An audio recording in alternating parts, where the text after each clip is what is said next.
বন্ধুরা, রোজ রোজ একঘেয়েমি ডাল না রান্না করতে ভালো লাগছে না খেতে ভালো লাগছে, তাই একটু অন্যরকমভাবে রান্না করলাম। খেতে কিন্তু অসম্ভব টেস্টি হয়েছিল। ভাত রুটি দুটোর সাথে ডালের এই রেসিপিটা কিন্তু খুব ভালো যাবে। ট্রাই করে দেখতে পারেন, মারাত্মক টেস্ট। আশা করছি রেসিপিটি ভালো লাগবে আপনাদের কাছে। যারা চ্যানেলটি নতুন দেখছেন, এখনই চ্যানেলটি সাবস্ক্রাইব করেননি, রেসিপি ভালো লাগলে চ্যানেলটি সাবস্ক্রাইব করে সাথে থাকা অনুরোধ রইল। তাহলে আসুন বন্ধুরা, শুরু করা যাক। তো এখানে আমি ঝিঙে নিয়েছি, আর ঝিঙেটাকে খোসাটাকে ছাড়িয়ে এইভাবে করে দেখুন গোল গোল করে কেটে মাঝখানে একটা কাট লাগিয়ে দুভাগ করে কেটে নিয়েছি। খুব ভালো করে কিন্তু ঝিঙেটাকে আমি ধুয়ে নিয়েছি। আর এখানে প্রায় 1 কাপ মতো আমি এখানে মসুর ডাল নিয়ে নিয়েছি। এবার মসুর ডালটাকে জল দিয়ে 2 থেকে 3 বার খুব ভালো করে এটাকে ধুয়ে নেব। আর এইভাবে একটু হাত দিয়ে ঘষে ঘষে নিয়ে মসুর ডালটাকে ধুয়ে নিতে হবে। এবার জল দিয়ে 2 থেকে 3 বার মসুর ডালটাকে খুব ভালো করে জল পাল্টে পাল্টে আমি ডালটাকে ধুয়ে নেব। এইভাবে কিন্তু ডালটা ধোয়ার সময় একটু ঘষে ঘষে নিয়ে ধুলে কিন্তু ডালটা খুব ভালো করে ধোয়াটা হবে। দেখুন কতটা পরিমাণ নোংরা জল বেরিয়েছে ডাল থেকে। 2 থেকে 3 বার খুব ভালো করে আমি ধুয়ে জলটাকে ঝরিয়ে নিয়ে নিয়েছি। এবার আমি রান্নাতে চলে যাব। তো গ্যাসের উপরে একটা কড়াই বসিয়ে দিয়েছি, তাতে আমি সর্ষের তেল দিয়ে দিলাম। তেলটাকে গরম করে নিয়েছি। এবার ওই গরম তেলের মধ্যে এখানে আমি 1/2 টিস্পুন কালো জিরে ফোড়ন দিয়েছি। আর এখানে 6-7 কা রসুনকে কুচি কুচি করে দিয়ে দিয়েছি। এই তেলের মধ্যে রসুন ফোড়ন দিলে খেতে কিন্তু বেশ ভালো লাগবে। রসুনের যে একটা ভাজা ভাজা গন্ধ, ফ্লেভারটা কিন্তু বেশ ভালো লাগবে এই রেসিপিটা খেতে। রসুনটা দিয়ে মিনিট 2-3 নাড়াচাড়া করে ভেজে নেওয়ার পর হালকা যখন ব্রাউন রং ধরে গেছে, এবার আমি এখানে দুটো মাঝারি সাইজের পেঁয়াজকে এইভাবে করে একটু স্লাইস করে করে কেটে নিয়েছি।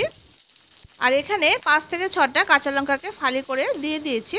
ঝালটা অবশ্যই আপনাদের পছন্দ মতো, যে যেমন খান সেরকম করে কিন্তু কাঁচা লঙ্কার পরিমাণটা দেবেন। এবার পেঁয়াজটাকে মিনিট 2-3 জন্য নাড়াচাড়া করে হালকা একটু ব্রাউন রং হওয়া পর্যন্ত একটু ভেজে নেব।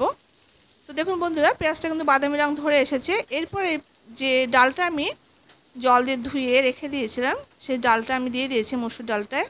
এবার খুব ভালো করে পেঁয়াজের সঙ্গে ডালটাকে নাড়াচাড়া করে মিনিট 3-4 খুব ভালো করে ডালটাকে একটু ভেজে নিতে হবে।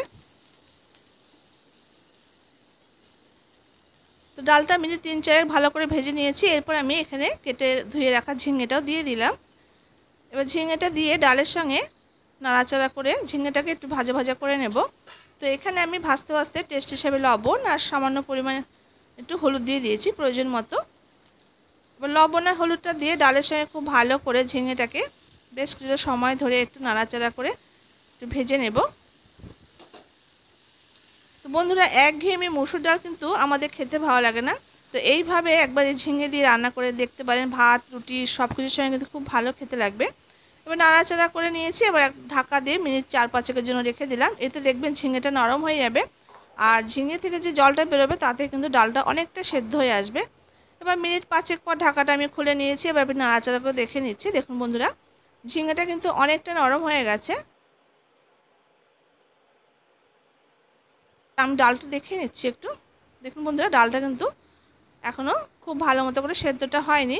তো এখানে আমি সামান্য পরিমাণে একটু জল অ্যাড করব। তো সামান্য পরিমাণ এখানে আমি জল অ্যাড করে দিয়েছি। খুবই সামান্য পরিমাণ জল দিতে হবে।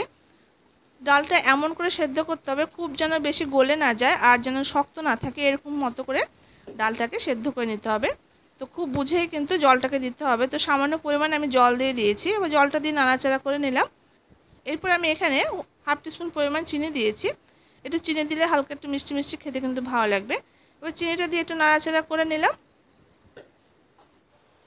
এরপর ফ্লেমটাকে লোতে দিয়ে একটা ঢাকা দিয়ে মিনিট 5-6 জন্য একটু রান্না করে নেব।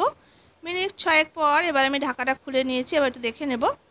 দেখুন, ঝিঙেটা তো আমার আগেই সেদ্ধ হয়ে গেছে, আর ডালটা কিন্তু অলরেডি সেদ্ধ হয়ে গেছে খুব ভালো মতো করে। দেখুন একদম কিন্তু ভর্তা মতো হয়ে যায়নি, আর শক্ত থাকেনি, একদম পারফেক্টভাবে কিন্তু ডালটা সেদ্ধ হয়েছে। এবার নামানোর আগে একটু সামান্য ধনেপাতা কুচি ছড়িয়ে দিয়েছি। আর আপনারা যদি এটা ঘি দিতে চান, একটু ঘি দিয়ে কিন্তু এটা নামিয়ে নিতে পারেন। তো আরও 2 থেকে 3 মিনিট নাড়াচাড়া করে বেশি একটু শুকনো শুকনো করে নিয়েছি। এটা একটু মাখো মাখো ধরনের হবে রান্নাটা। তো রান্নাটা আমার একদম কমপ্লিট। তো দেখুন বন্ধুরা, এরকমভাবে করেই কিন্তু নামাতে হবে। তো এবার আমি একটা প্লেটে এটাকে সার্ভ করে নিচ্ছি। তো ঝিঙে দিয়ে এই মসুর ডালের রেসিপিটা বন্ধুরা ভাত রুটির সঙ্গে দারুণ যাবে। রুটির সঙ্গে কিন্তু খেতে ভালো লাগে। অনেক সময় রুটির সঙ্গে কি রান্না করব মাথায় চিন্তা থাকে। তো এইভাবে রান্না করে দিন, ঝটপট রান্না হয়ে যাবে আর রুটির সঙ্গে কিন্তু খেতে ভালো লাগবে। বাড়ির সবাই দেখবেন আপনার প্রশংসা করবে। আশা করছি ঝিঙে ডালের এই রেসিপিটা আপনাদের কাছে খুব ভালো লেগেছে। ভালো লাগলে এইভাবে অবশ্যই ট্রাই করে দেখবেন। আর আপনাদের কাছে কেমন লাগলো তো কমেন্ট বক্সে অবশ্যই জানাবেন। দেখা হচ্ছে পরবর্তী রেসিপিতে। ততক্ষণের জন্য সবাই খুব ভালো থাকবেন, সুস্থ থাকবেন। ধন্যবাদ।